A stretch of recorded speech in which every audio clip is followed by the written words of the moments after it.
Hey guys, welcome to my channel, or welcome back to my channel if you're a returning viewer.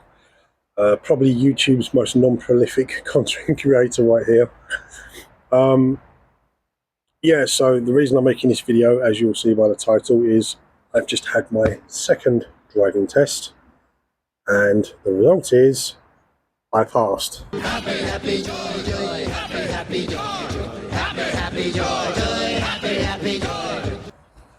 Now, when I tell you that I thought I'd failed this at least twice during the test, I'm not kidding.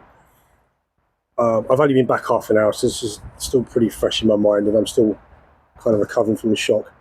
I'm not going to be outside here too long because it's hot as balls, and I'm already melting anyway. It was hot. I'm so glad my test was this morning. It was at 10:20 because it was already warm, but the car was warm, so between that and sweating and being nervous, I was plenty hot enough. But I can't imagine having it now in the next couple of hours. It's going to be like 29 or something. So kudos to the weather for that. But yeah, so I had my pre-test drive. Just a little backstory for those who may not have seen the first video. So I've been learning to drive on and off for about 7 years.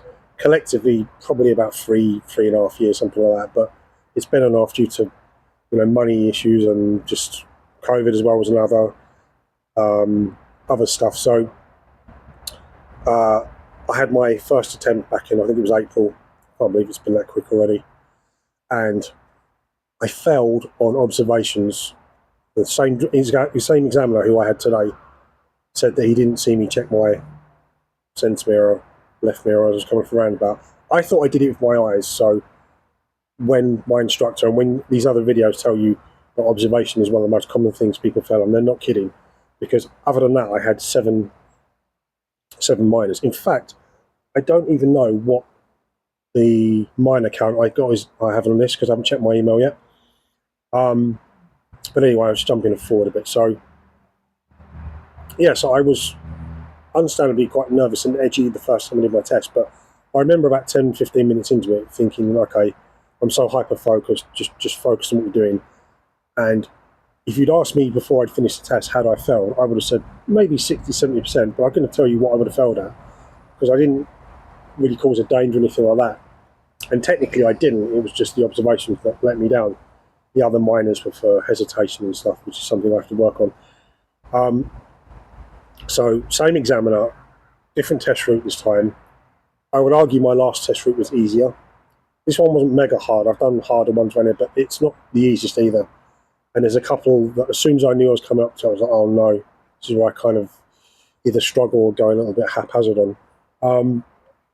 But yeah, I will just illustrate the two main points I thought I failed on. So the first was barely 5 minutes out of the test centre, we're doing sat-nav, which I actually prefer sat-nav direction for the most part.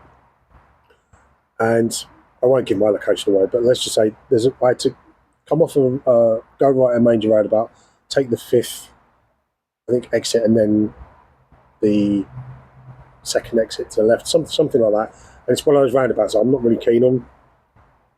So I've come round and I'm hugging the roundabout. And as I've come round, in my mind, I'm thinking, wait, should I have turned off that? As it turned out, I should have done. So he said, right, we're going to go all the way back round, and it's like 2 spatial lanes as well. Now, luckily, there's no cars behind me because I think that would have made me flummox a bit. But one of the points I thought I failed was I was a bit jerky coming in to the traffic lights as you're coming around the roundabout. So although I didn't stall and I wasn't overhanging the lane or anything, I remember, and again, it's already hot as it is. So I'm already sweating, and I'm like, right, okay, I go around the roundabout again, and I basically just repeat the same thing. And he says, yep, same thing again. You need to go around the roundabout. Shit. Right, okay. So this time I'm sitting there because there's 2 sets of traffic lights as you're going around. So I'm sitting at the second one thinking, right, this time when I come around the roundabout, I've got to go off to the left, into the left lane, I think. Shit, I'm not sure. Is it that? And I think this is really fortunate in my favour. As I came round again, I looked to my mirrors and I looked as if I was going to indicate because I was going to move over to the left. And just before I did that, he said, so we're taking this exit off here. So this lane. So I was like, oh, of course. So as I've come around that, I've looked over, checked, gone into a lane. Luckily, again, there's no cars behind me. go around the roundabout, and then there's like another little mini roundabout that I always stall at, or just some shit happens anyway. And it nearly did today. I nearly stalled, but I kept control of the car. So already at this point, we're 10, 15 minutes in, and I'm thinking, right, I failed, but I can't dwell on it. You know, you can't think if you failed, you just got to keep going. And my hated manoeuvre is parallel parking. I'm really not good at it. So at one point, we're driving in for a 20 zone, and he said, right, pull up here. And he said, right, see this car? As soon as he said, see this car in front, I thought, that's it, parallel park. There was a van that then pulled in front, and he said, okay, maybe you won't be doing that. And I was like, oh, yes. And I'm thinking, don't do emergency stop, because I'm not really, I sort of need to practice that a bit more, because he said he might do that. We didn't do that in the end. But the van only sat there for a minute, pulled out, said, okay, back to plan A. Doing great. And the thing is, with where I'm pulling up, you can't really see the curb. So I'm trying to look at the sensor on the camera to help. But the first time, I think I looked a bit too late, and I realised that the sensor, the line was way over on the curb, so I knew if I'd gone any further, I'd have mounted the curb. So I pulled back out, 10 to 2 position, and I'd do it again, and this time I go over a bit too near again. So of course now I'm really feeling the pressure, because I'm like, shit, this is the third time. Meanwhile, there's a car coming, there's some people coming along.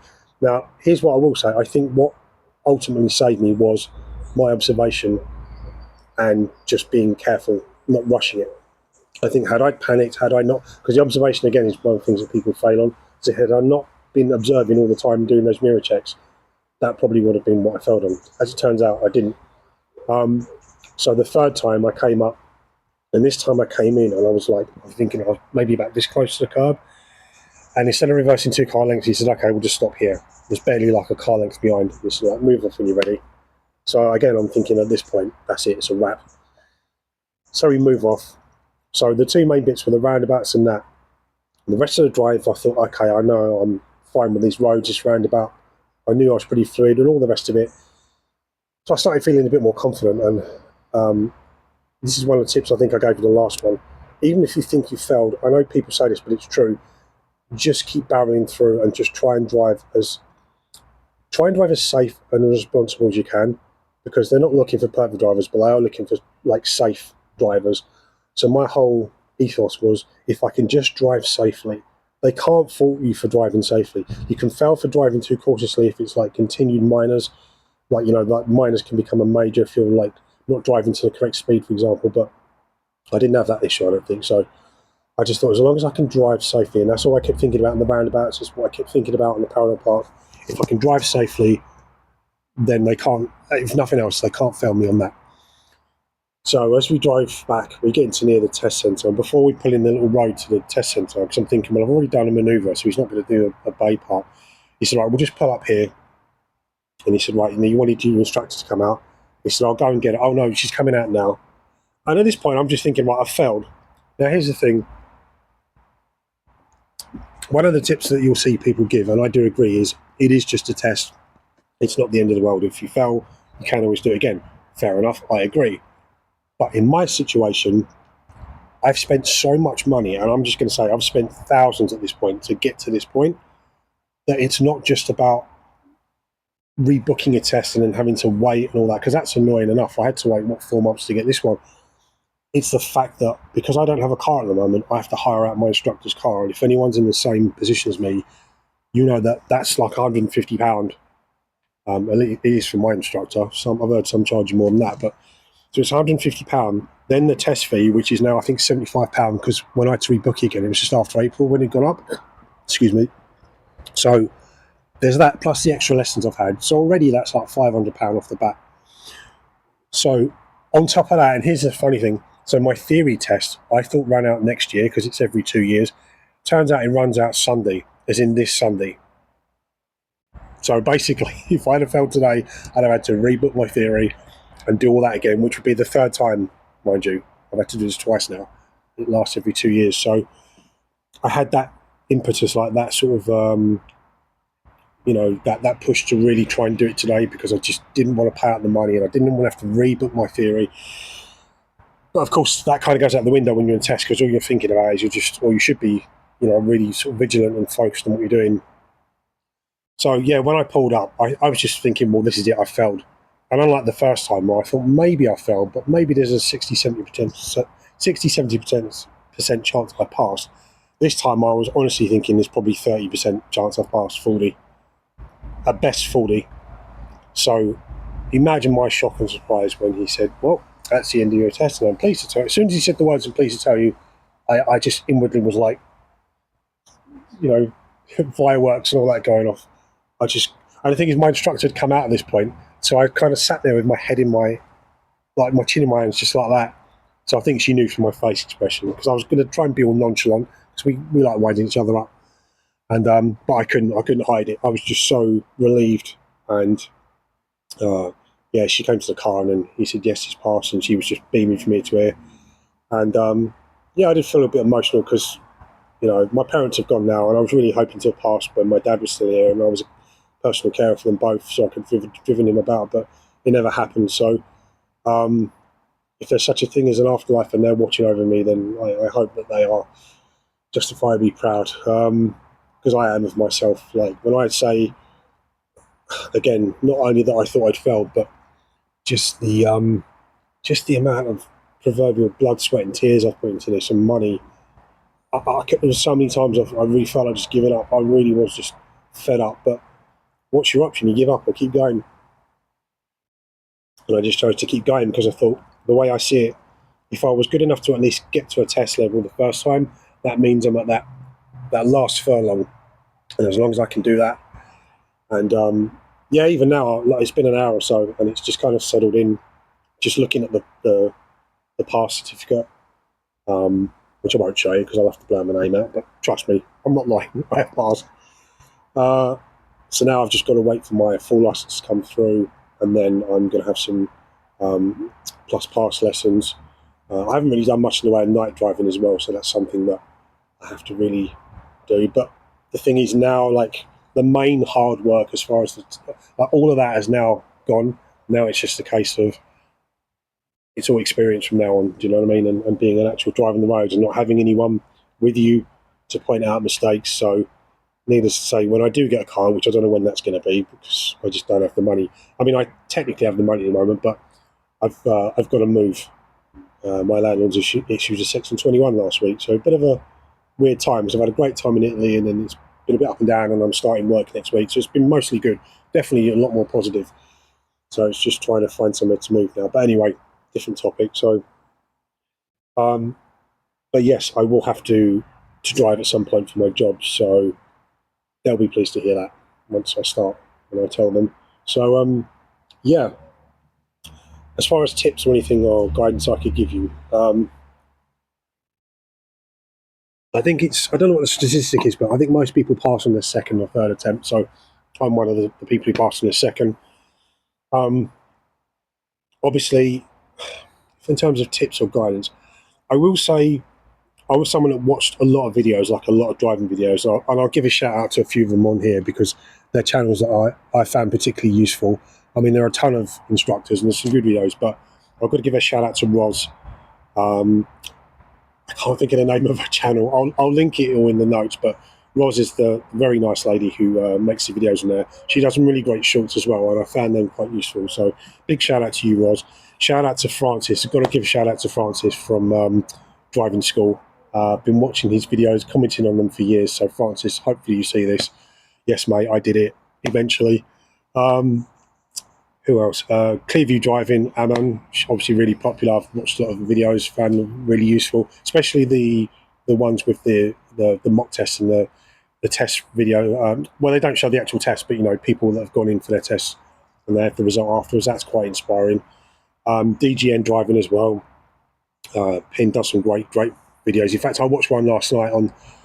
I think it's one of his new ones on how to pass in 2025. It's a 25-minute video. I definitely recommend that one, because I was trying to drive like that in my head today. I thought, just trying to be observant and meeting situations which sometimes I'm not the best at. And I had a couple today that were quite a little sticky. Do you know what I mean? There was a bus coming through, there was cars either side, and I handled it really well. The reducing speed when your gaps is narrow is obviously key. And I had one where I had to drive about 4 miles an hour for one way because there's cars this side, and just keeping the speed slow and observation. Honestly, observation and speed checks, all that, the main things that you should know at this point. That's what will probably trip most people up. obviously coming out of junctions, observing and that. But yeah, try and get a good night's sleep the night before. I had okay sleep, but I woke up a few times because I tend to do that anyway. So I did feel a bit edgy this morning, but I didn't have any coffee or anything like that. Just had a banana. That is definitely a good tip. Have a banana. I did that last time. Had one just before I had my test. But yeah, just try not to dwell on it either before or after. Just go in now and just think, I'm going to try and drive my best, as best as possible. And just honestly, the biggest thing is just drive safely. If you can drive safely and be aware that you're not just carrying an examiner, but someone in a car, and would you want to, you know, I've heard the thing about, driving as if they're having a cup of tea or anything. I just think driving as if you want to keep you and your passenger safe, which you do. Yeah, just drive as safe and as responsibly as you can. That's probably the biggest takeaway I could give you from this. But yeah, if you have got your test, good luck. If you're having a repeated attempt like myself, you know, again, good luck. I hope you ace it, and please let me know in the comments if you too have passed recently or if you're due to take your test. I love hearing other people's stories and comments. It makes you feel less alone knowing that there are people. That was one of the things I had in my head this morning, was right now there are so many people around the country taking a test at the same time. Like, there's got to be at least tens, if not hundreds of people. Certainly in the same day, there'll probably be hundreds, if not thousands. So had that going through my head, and now I'm one of the people that's on the other side, and I can say I've passed. So it is worth it. Just keep barreling through. Just keep your head down, keep focused, and hopefully you'll be triumphant like I am. So on that note, I'm going to bring the video to a close. Thanks for watching as always. Take care. Have a great weekend, whatever you're doing, and I'll see you all in the next video, whenever that is.